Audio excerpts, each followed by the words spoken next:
founding director of Dennis Dease Foundation. It is here that I was born and brought up. We lived in this small muddy house with one bedroom, one double bed and one mattress in the living area. We didn't have a lot, and despite the poor condition, we had a sense of togetherness. My mother passed on when I was 8. Eventually I had to quit school and take care of my youngest sibling with the help of a few relatives once in a while. I have seen misery, pain, extreme poverty, war and hunger, and I know what it is like to have nothing. The actual idea of starting up Dennis Dease Foundation came to me later while I was attending University of St. Thomas in Minnesota, USA. I saw a street children begging for food, and the sight of this was heartbreaking. I was like, I have to do something to advance the common good. For me, the key is education, because after my graduation, my life changed forever.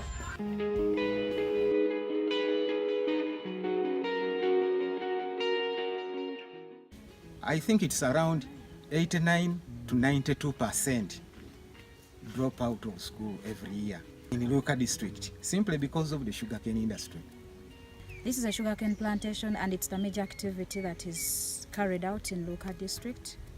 And it has brought a lot of negative effects on the children. The youth and teenagers, they are all dropping out of school because they offer them cheap labor to do the harvesting of these sugarcane plantations, and most of them are from really very chronically poor families. So most of them are influenced by that cheap pay that for them they think they are getting some money, but instead they end up dropping out of school and missing out on the good opportunities that await for them at the end of their school journey. Most of the community members are linked to sugarcane industry. They don't have time to work on their families, even when you look at the housing, because sugarcane takes a lot of time to grow, and when it grows, by the time it grows, again, the prices are lowered to the extent that they can't meet their well-being, the feeding, the clothing, and then the shelter.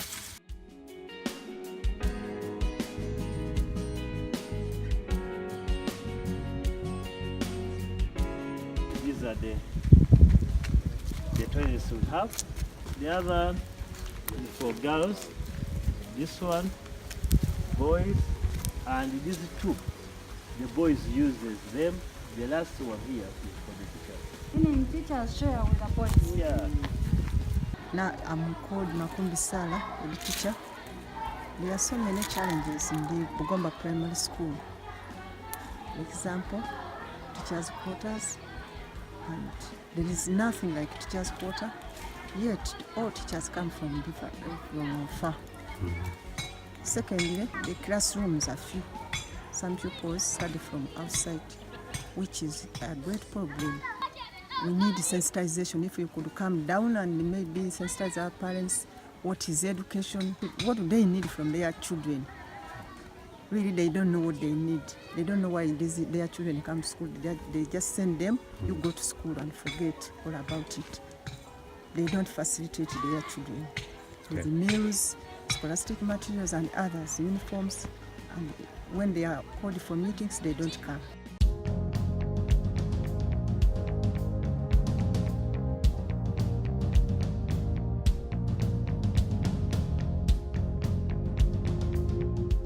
This office is being used as the library, the food store, and office of the headmaster. In general, the problem the UP has got so many attachments because it comes with the stringers on it, and then there are certain emergencies. Then you find out that saving for such an equipment becomes rather difficult. That's the problem. So what do you Because with the UP, basically it is on the teaching basis, buying the teaching material, chalk and so on. Okay. When someone went to school with an empty stomach, that person is not expected to stay longer in the classroom. And if he or she is in the classroom, then from time to time he or she is dozing, because others just starve. They depend on sugarcane as meals. at family level, many people, especially the men, because there's a lot of patriarchy in the African setting, where the man has the higher or the final say in all decisions that are taken up. So usually the men have sold up all the land without even the female or the women's decisions. But because of this patriarchal setting and the fact that traditional in the African setting, the man is a breadwinner, women have been left so helpless. And the girl child, in the end also the girl children have ended up even dropping and getting into early marriages. Because if they take away the land and they force her into early marriage and she has no decision that she can make, and as an independent human being, she lacks empowerment. So this is why DDF has come up with a program of alleviating poverty, but again, sensitizing community and ensuring that we empower them to have a sustainable living within the community. And we call upon all development agencies all over the world, all stakeholders within, and all people that are within at national level to come up and we join up efforts, especially those that we share with the goals, so that we can improve the situation of Luuka district. It is really very alarming all over, but one step at a time with teamwork, I'm sure we can make it.